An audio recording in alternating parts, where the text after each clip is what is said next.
le Seigneur. Shalom, shalom, shalom. Que la grâce de Dieu vous accompagne, vous qui vaguez à vos occupations.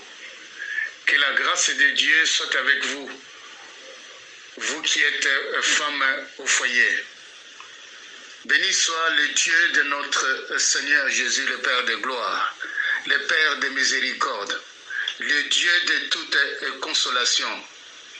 Et c'est ce Dieu qui nous console, qui te console ce matin de toutes nos détresses, pour nous rendre aussi capables de consoler tous ceux qui sont en détresse, par la consolation que nous-mêmes recevons de notre Seigneur Jésus-Christ. Je vais lire ce matin, bien-aimés, nous allons faire une prière. Et cette prière va être une prière et en même temps un cantique. C'est dans Psaume chapitre 32, du 6e au 7e verset. Nous allons sauter du 10e au 11e verset. Ce matin, nous allons prendre des versions, la version Louis II avec commentaire Scofield et la version Taube. Nous n'allons pas lire l'entièreté de ces psaumes, mais je vous encourage et je vous exhorte que ces psaumes soient une prière pour vous. Lisez tous les psaumes du verset 1 jusqu'au verset 11. Cela va vous fortifier et je vous encourage, bien-aimés, dans le Seigneur. Je lis d'abord avec la version Scofield, du 6e au 7e verset. Il est écrit qu'ainsi tout homme pieux t'est pris au temps convenable. Si de grandes eaux débordent, elles ne l'atteindront nullement. Au verset 7, tu es un asile pour moi, tu me garantis de la détresse. Alléluia. Tu m'entoures des champs de délivrance.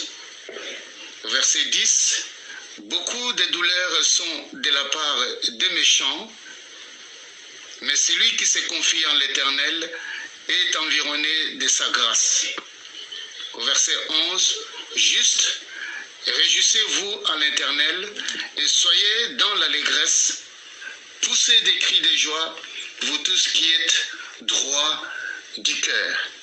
La version Taube, il est écrit: ainsi tout fidèle t'est pris les jours où il te rencontre. Même si les grandes eaux débordent, elles ne l'atteignent pas. Au verset 7, tu es pour moi un abri, tu me préserves de la détresse, tu m'entoures des champs de délivrance.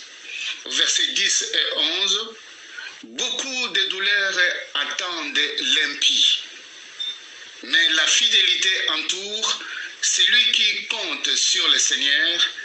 Exultez à cause du Seigneur.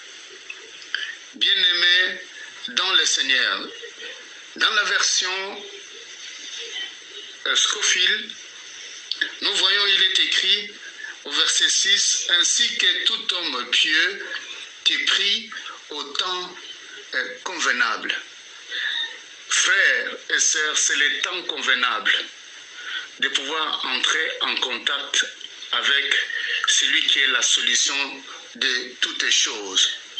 La parole de Dieu déclare dans 2 Corinthiens chapitre 6, du 1er et au 2e verset, il est dit: puisque nous travaillons avec Dieu, nous vous exhortons à ne pas recevoir la grâce de Dieu en vain, car il dit: au temps favorable j'étais exaucé, au jour du salut j'étais secouru, voici maintenant les temps favorables, voici maintenant le jour du salut. Frères et sœurs, c'est le temps convenable d'entrer en contact avec celui qui a créé les cieux et la terre et tout ce qui s'y trouve.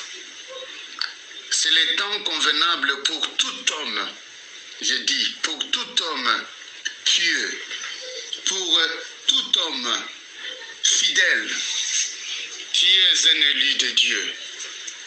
La fidélité signifie, en d'autres termes, c'est celui qui marche dans la parole de Dieu et celui qui marche dans la droiture de Dieu, celui qui écoute les directives de Dieu, et c'est cette personne qui est fidèle. Et c'est cette personne qui marche dans la crainte de Dieu. Voilà pourquoi, frères et sœurs, c'est le temps, à cause de ta fidélité, d'être en contact. C'est à cause de ta fidélité, c'est le jour favorable, c'est le temps favorable d'entrer en contact avec celui qui est Dieu. Il est dit ceci, la conséquence d'entrer en contact avec Dieu, la conséquence de ta fidélité et de ma fidélité, le Seigneur nous exhorte, il dit, même, alléluia, même les grandes eaux débordent, elles ne l'atteindront nullement. Voilà un encouragement que le Seigneur nous dit, à cause de ta fidélité, à cause de la crainte de Dieu, car la crainte de Dieu est le commencement de la sagesse. Quel que soit le déluge, quel que soit tout ce qui peut nous arriver, et la Bible est sûre à 100% pour dire, et cela ne va pas nous atteindre. Pourquoi? Parce que tu es fidèle. Parce que nous sommes fidèles, et parce que nous sommes pieux, si j'ose dire dans l'autre version. Et c'est à ce moment-là, le Seigneur fait quoi? Le Seigneur nous protège. Et lorsque le Seigneur nous protège, le Seigneur nous exhorte, bien-aimés, pour que nous puissions être entourés d'un chant, d'un cantique nouveau, ces cantiques de délivrance, comme les enfants d'Israël, lorsqu'ils sont sortis de l'Égypte, lorsqu'ils ont traversé la mer Rouge, Myriam a appelé les siens, venez et glorifions notre Dieu. Ils ont commencé à chanter. Et c'est ce chant de délivrance que tu vas commencer à entonner. Et c'est ce chant de délivrance que je t'encourage à entonner et à glorifier le Seigneur des Seigneurs. Nous savons, David, qui a écrit ces psaumes, il n'a pas écrit ces psaumes en vain, parce qu'il a expérimenté la main de Dieu tout au long de son règne. Bien-aimé dans le Seigneur, au verset 7, il est dit, « Tu es un asile pour moi, tu me garantis de la détresse, tu m'entoures des champs de délivrance. » Le Seigneur est pour toi un asile. Dans d'autres versets, il est dit, le Seigneur est pour nous un abri sûr. Le Seigneur est pour nous un bouclier et une forteresse. Lorsque tu es fidèle, lorsque nous sommes fidèles, le Seigneur sera toujours à cause de sa fidélité. Parce que la parole de Dieu déclare, la fidélité de Dieu est une cuirasse et un bouclier. À cause de ta fidélité, à cause de la crainte de l'Éternel, l'Éternel nous entoure. L'Éternel nous protège. Et l'Éternel est un asile pour nous. L'Éternel est une protection pour nous. Pour quelqu'un qui signifie, je voudrais illustrer tout simplement ceci. Quelqu'un qui est dans l'asile, cette personne a reçu la protection du gouvernement qui l'a accueilli. C'est-à-dire, cette personne est protégée contre une dictature où cette personne a fui. C'est de la même manière, le Seigneur est là. Le Seigneur est un asile pour toi. Le Seigneur est un abri sûr pour nous. Il nous entoure du devant et il nous entoure du derrière. Mais à une seule condition, lorsque nous sommes au pied et lorsque nous sommes fidèles. Comment est-ce qu'il faut être fidèle? Fidèle dans la lecture de la parole de Dieu. Que cette parole ne puisse pas s'éloigner de ta bouche, et c'est alors que tu auras du succès dans tout ce que tu vas entreprendre. Alléluia. Tout fidèle de Dieu, pour la personne qui est fidèle, prie. Le jour où il te rencontre, tu es un fidèle de Dieu parce que tu marches dans tes voies. Je marche dans les voies de notre Seigneur Jésus. Et au verset 10 et 11, nous allons lire, « Beaucoup de douleurs sont de la part des méchants, mais celui qui se confie à l'Éternel est environné de sa grâce. » Alléluia. Dans l'autre verset, il est écrit, « Beaucoup de douleurs attendent l'impie, mais la fidélité entoure celui qui compte sur le Seigneur. » Toi et moi, bien-aimés dans le Seigneur, à qui d'autre nous devons compter? Ce n'est que sur le Seigneur. Il est notre soubassement, il est notre abri sûr. Et les méchants sont toujours écartés. Et lorsque les impies ou les méchants veulent nous attaquer, je veux vous assurer, bien-aimés, je voudrais vous consoler, je voudrais vous assurer, le Seigneur est notre bouclier, le Seigneur est notre protection. Il nous entoure du devant et il nous entoure du derrière. De la même manière, lorsque les enfants d'Israël sont sortis, la Bible déclare l'ange de l'Éternel campait tout autour des enfants d'Israël, du devant et de derrière.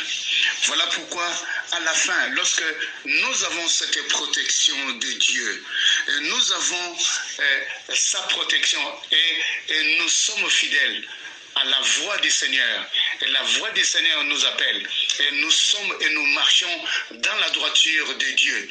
Nous avons à 100% sa protection, et la protection est divine.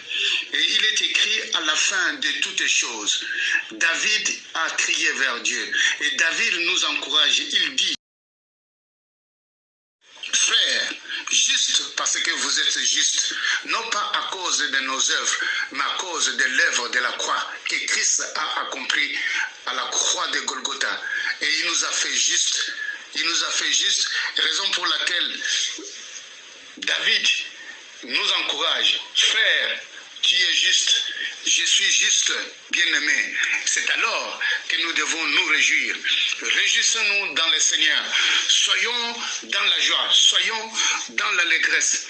Poussons des cris de joie, vous tous qui êtes droits du cœur. Par ta fidélité, vous êtes droits du cœur. Et voilà pourquoi les enfants d'Israël, ils ont poussé des cris de joie. Ils ont poussé des cris. Et lorsque le mur s'est présenté, le mur de Jéricho était devant eux. Le fait est tout simplement de crier, de louer et de pousser des cris de joie. Le mur a été brisé. Le mur est tombé. Et par le fait que, à cause de ta fidélité, tu es un abri sûr. Le Seigneur est un abri sûr pour toi. Et pousser des cris de joie.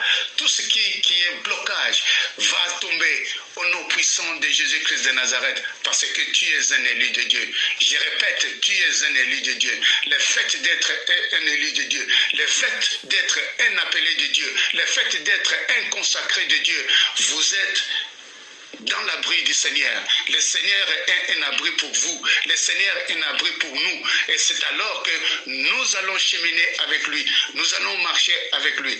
Il est écrit dans la parole, quelle joie de marcher avec le Seigneur. Marchons avec le Seigneur. Soyons fidèles à sa parole. Soyons fidèles à sa voix.